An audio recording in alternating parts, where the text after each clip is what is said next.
Bhagavad Gita, Chapter 2. Sanjaya. Him, filled with such compassion and such grief, with eyes tear-dimmed, despondent, in stern words the driver Madhusudan thus addressed. Krishna. How hath this weakness taken thee? Whence springs the inglorious trouble, shameful to the brave, barring the path of virtue? Nay, Arjun, forbid thyself to feebleness. It mars thy warrior name. Cast off the coward feet. Wake, be thyself. Arise, scourge of thy foes. Arjuna. How can I in the battle shoot with shafts on Bhishma or on Drona, O thou chief, both worshipful, both honorable men? Better to live on beggar's bread with those we love alive, than taste their blood in rich feasts spread, and guiltily survive. Ah, were it worse, who knows, to be victor or vanquished here, when those confront us angrily whose death leaves living drear. In pity lost, by doubtings tossed, my thoughts distracted turn to thee. The guide I reverence most, that I may counsel learn. I know not what would heal the grief burned into soul and sense, if I were earth's unchallenged chief. A god, and these gone thence, Sanjaya. So spake Arjuna to the Lord of Hearts, and sighing, I will not fight. Held silence then, to whom with tender smile, O Bharata, while the prince wept despairing. Twixt those hosts, Krishna made answer in divinest verse. Krishna, thou grievest where no grief should be. Thou speak'st words lacking wisdom. For the wise in heart mourn not for those that live, nor those that die. Nor I, nor thou, nor any one of these ever was not, nor ever will not be. For ever and for ever afterwards. All that doth live, lives always. To man's frame as there come infancy and youth and age, so come their raisings up and layings down of other life abodes, which the wise know and fear not. This that irks, thy sense life thrilling to the elements, bringing thee heat and cold, sorrows and joys. 'Tis brief and mutable, bear with it, prince, as the wise bear. The soul which is not moved, the soul that with a strong and constant calm takes sorrow and takes joy indifferently, lives in the life undying. That which is can never cease to be. That which is not will not exist. To see this truth of both is theirs who part essence from accident, substance from shadow. Indestructible, learn thou. The life is spreading life through all. It cannot anywhere, by any means, be anywise diminished, stayed, or changed. But for these fleeting frames which it informs with spirit deathless, endless, infinite, they perish. Let them perish, prince, and fight. He who shall say, Lo, I have slain a man. He who shall think, Lo, I am slain. Those both know not. Life cannot slay. Life is not slain. Never the spirit was born. The spirit shall cease to be never. Never was time it was not. End and beginning are dreams. Birthless and deathless and changeless remaineth the spirit for ever. Death hath not touched it at all, dead though the house of it seems. Who knoweth it exhaustless, self-sustained, immortal, indestructible, shall such say, I have killed a man or caused to kill? Nay, but as when one layeth his worn-out robes away, and taking new ones saith, These will I wear today. So putteth by the Spirit lightly its garb of flesh, and passeth to inherit a residence afresh. I say to thee, weapons reach not the life. Flame burns it not. Waters cannot overwhelm, nor dry winds wither it. Impenetrable, unentered, unassailed, unharmed, untouched, immortal, all arriving stable, sure, invisible, ineffable. By word and thought encompassed, ever all itself. Thus is the soul declared. How wilt thou then, knowing it so, grieve when thou shouldst not grieve? How if thou hearest that the man new dead is, like the man new born, still living man? One same existent spirit wilt thou weep. The end of birth is death. The end of death is birth. This is ordained. And mournest thou, chief of the stalwart arm, for what befalls which could not otherwise befall? The birth of living things comes unperceived. The death comes unperceived. Between them beings perceive. What is there sorrowful herein, dear prince? Wonderful, wistful to contemplate, difficult, doubtful to speak upon, strange and great for tongue to relate, mystical hearing for everyone, Nor wotteth man this, what a marvel it is, when seeing and saying and hearing are done. This life within all living things, my prince, hides beyond harm. Scorn thou to suffer then, for that which cannot suffer. Do thy part. Be mindful of thy name and tremble not. Naught better can betide a martial soul than lawful war. Happy the warrior to whom comes joy of battle, comes as now, glorious and fair, unsought, opening for him a gateway unto heaven.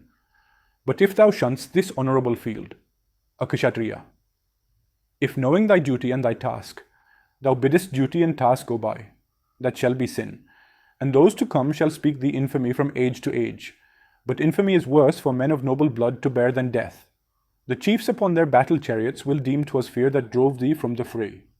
Of those who held thee mighty souled, the scorn thou must abide, while all thine enemies will scatter bitter speech of thee, to mock the valour which thou hadst. What fate could fall more grievously than this? Either, being killed, thou wilt win Swarga's safety, or alive and victor, thou wilt reign an earthly king. Therefore arise, thou son of Kunti. Brace thine arm for conflict, nerve thy heart to meet, as things alike to thee, pleasure or pain, profit or ruin, victory or defeat. So minded, gird thee to the fight, for so thou shalt not sin. Thus far I speak to thee as from the Sankhya, unspiritually. Hear now the deeper teaching of the Yog, which holding understanding thou shalt burst thy kamaband, the bondage of road deeds. Here shall no end be hindered, no hope marred, no loss be feared. Faith, yea, a little faith, shall save thee from the anguish of thy dread. Here glory of the Kurus shines one rule, one steadfast rule, while shifting souls have laws many and hard. Spacious but wrongful deem the speech of those ill-taught ones who extol the letter of their Vedas, saying, this is all we have or need, being weak at heart with wants, seekers of heaven, which comes, they say, as fruit of good deeds done, promising men much profit in new births for works of faith, in various rites abounding, following whereon large merit shall accrue towards wealth and power. Albeit, who wealth and power do most desire, least fixity of soul have such, least hold on heavenly meditation. Much these teach from Veds, concerning the three qualities, but thou be free of the three qualities, free of the pairs of opposites, and free from that sad righteousness which calculates. Self-ruled, Arjuna, simple, satisfied. Look, like as when a tank pours water forth to suit all needs, so do these Brahmins draw text for all wants from tank of holy writ. But thou want not, ask not, find full reward of doing right in right. Let right deeds be thy motive, not the fruit which comes from them, and live in action, labor. Make thine acts thy piety, casting all self aside, contemning gain and merit, equable in good or evil. Equability is yog, is piety. Yet the right act is less, far less, than the right thinking mind. Seek refuge in thy soul, have there thy heaven. Scorn them that follow virtue for her gifts. The mind of pure devotion, even here, casts equally aside good deeds and bad, passing above them. Unto pure devotion devote thyself. With perfect meditation comes perfect act, and the right-hearted rise, more certainly because they seek no gain. Forth from the bands of body step by step, to highest seats of bliss. When thy firm soul hath shaken off those tangled oracles, which ignorantly guide, then shall it soar to high neglect of what's denied or said, this way or that way in doctrinal writ. Troubled no longer by the priestly law, safe shall it live and sure, steadfastly bent on meditation.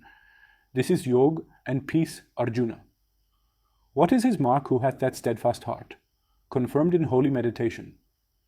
How know we his speech, Kesava? Sits he, moves he, like other men? Krishna.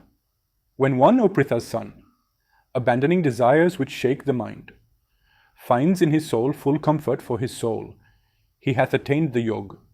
That man is such, in sorrows not dejected, and in joys not overjoyed, dwelling outside the stress of passion, fear, and anger, fixed in calms of lofty contemplation.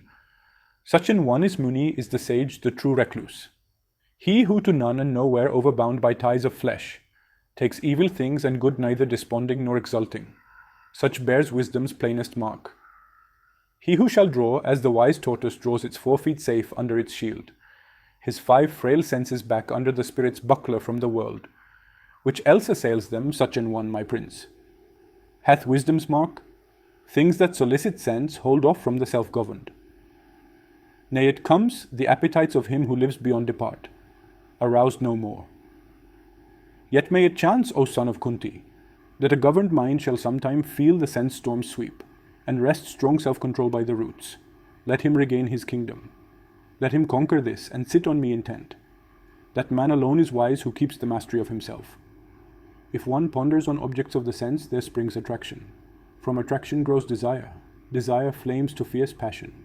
Passion breeds recklessness. Then the memory, all betrayed, lets noble purpose go and saps the mind, till purpose, mind, and man are all undone. But if one deals with objects of the sense not loving and not hating, making them serve his free soul, which rests serenely Lord, lo, such a man comes to tranquillity. And out of that tranquillity shall rise the end, and healing of his earthly pains, since the will governed sets the soul at peace. The soul of the ungoverned is not his, nor hath he knowledge of himself, which lacked. How grows serenity? And wanting that, whence shall he hope for happiness? The mind that gives itself to follow shows of sense seethe its helm of wisdom rent away, and like a ship in waves of whirlwind drives to wreck and death. Only with him, great prince, whose senses are not swayed by things of sense. Only with him who holds his mastery shows wisdom perfect. What is midnight gloom to unenlightened souls shines wakeful day to his clear gaze. What seems as wakeful day is known for night, thick night of ignorance, to his true-seeing eyes. Such is the saint, and like the ocean, day by day receiving floods from all lands, which never overflows its boundary line, not leaping and not leaving, fed by the rivers, but unswelled by those. So is the perfect one. To his soul's ocean, the world of sense pours streams of witchery. They leave him as they find without commotion, taking their tribute, but remaining sea. Yea, whoso, shaking off the yoke of flesh, lives Lord, not servant of his lusts, set free from pride, from passion, from the sin of self, toucheth tranquillity. O Pritha's son, that is the state of Brahm. There rests no dread when that last step is reached. Live where he will, die when he may, such passeth from all plaining, to blessed nirvana with the gods attaining.